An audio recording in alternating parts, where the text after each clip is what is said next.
So finally, part 3 of introducing equilibrium. So here we're doing and discussing a reaction involving a cobaltose ion or cobalt plus 2 ion, which in water exists surrounded by 6 water molecules and has a charge of positive 2, so it's a complex ion, hexahydrate of cobalt, and it has this very pretty pink color, as you can see. So the color associated with hydrated cobalt is pink. We're going to look and see what happens when we add at first hydrochloric acid. So if you look in your procedure, part 3 is on page 122, and we're looking at step step 12. It calls for 3 milliliters of cobalt chloride solution. I actually have a little bit of a higher concentration here to make sure we can easily see the changes. And let me put my goggles on, and then as you can see in step 13, we're asked to add 1 drop of concentrated hydrochloric acid. So what I have here is concentrated hydrochloric acid, HCl, and I have a pipette ready to go. So I'm going to start by adding just 1 drop, just like procedure suggests, and we're going to see if we notice any changes. Well, 1 drop didn't do anything. Let's see if we can add a couple more drops. I think that HCl is a little bit old, so it's not as concentrated as one would hope. So what are we seeing here? Hope you see that solution is kind of turning to purple on the purple side. Couple more drops, and voila, it's now purplish blue. So I hope you can see the very pretty color change that's happening here. So now why is that color change occurred? Well, the chemical equation of the reaction, it's actually an anionic equation that's shown here, suggests that when we add hydrochloric acid, we are saturating our solution with chloride ion. 4 chloride ions react with our pink cobalt ion, producing this complex ion of cobalt and chloride, COCl4 2-, and 6 water molecules. This ion here, COCl4 2-, happens to be blue. So by adding HCl, we increase the concentration of chloride. Chloride is a reactant. The stress we applied was increase in concentration of the reactant. The system will want to shift equilibrium to the right to use up all that extra chloride we added to relieve the stress. So this is why we're seeing the color is changing to blue once we add HCl. Now the same test tube. So now the species I primarily have in here would be these ions here, COCl4 2-. Here I just have in this wash bottle some deionized water. So let's see what happens when we start adding water. You can already see it's turning lighter in color and sort of looking like it's trying to return to the original pink, which it now did. So we were able to reverse our blue color back to original pink by simply adding water. How did that work? Well, adding water, as you can see, means increasing the concentration of the product. According to Le Chatelier's principle, introduction of extra product would cause the reaction to remove the stress by using up that extra product, and this can be accomplished by shifting equilibrium to the left. And when we're shifting it to the left, we're returning to the pink cobalt chloride solution. So now I'm going to actually add a little bit more HCl, trying to shift a little bit more to the right. So I'm basically doing what I started with.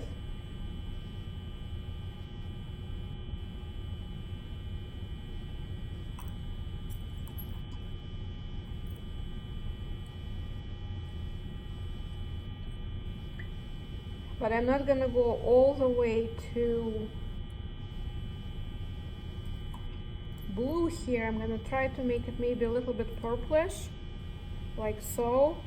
Now what I have over here is a beaker with hot water. So I'm going to set it on a hot plate, and I'm going to put this test tube in hot water bath. And we're gonna watch what happens to it in about 2 minutes. It shouldn't take very long. Actually, it's taking even less than that.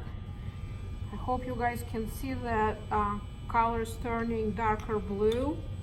So we started with sort of in between purple and pink, and now we're definitely shifting it more towards purple.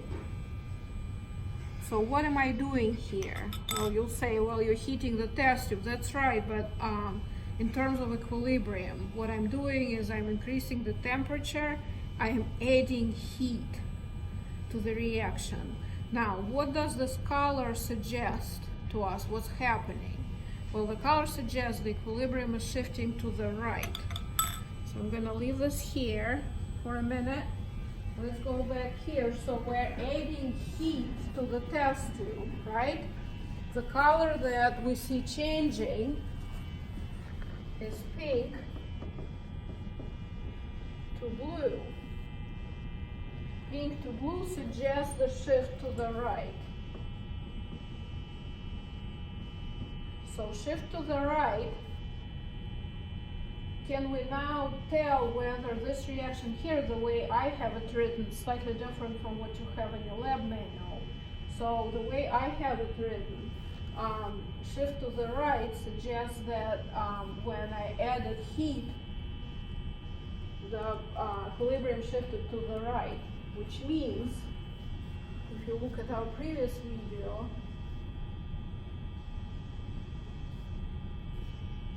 we can consider heat our reactant.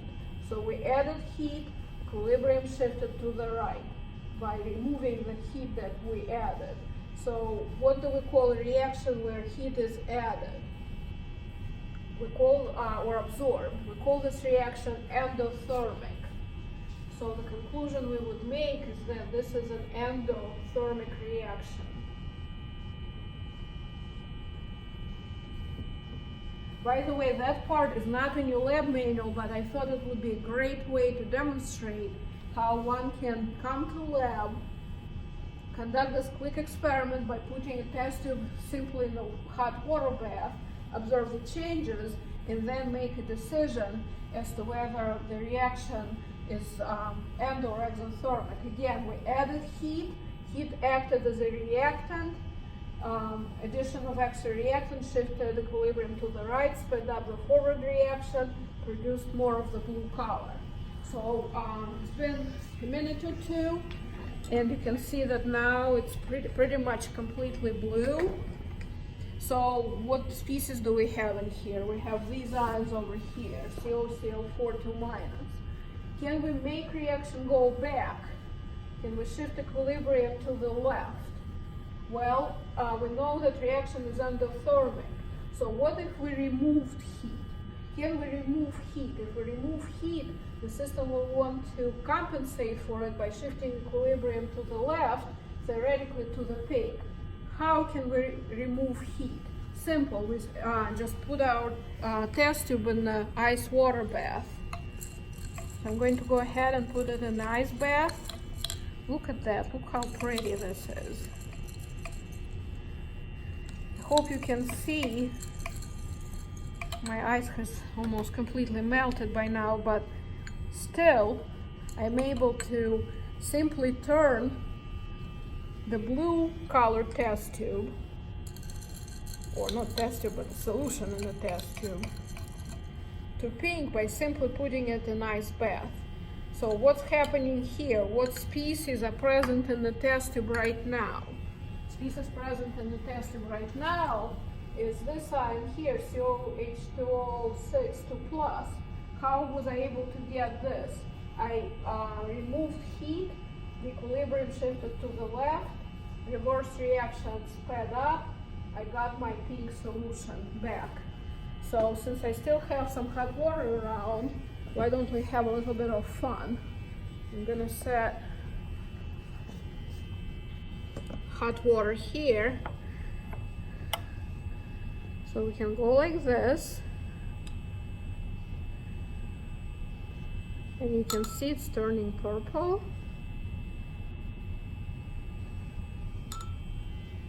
So it's almost like magic, but it's not magic, it's science. So I'm back to my blue product now.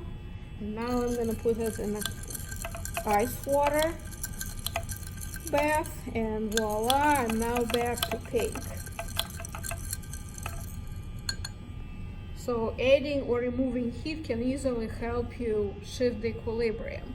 What I'd like you to do, since this part with equilibrium and heat is not a portion of the procedure for part 3, I would like you to describe what you saw here. So when you look at page 130, there is no room for you to describe what happens when mixture is either heated or cooled. By the way, it's back to pink now.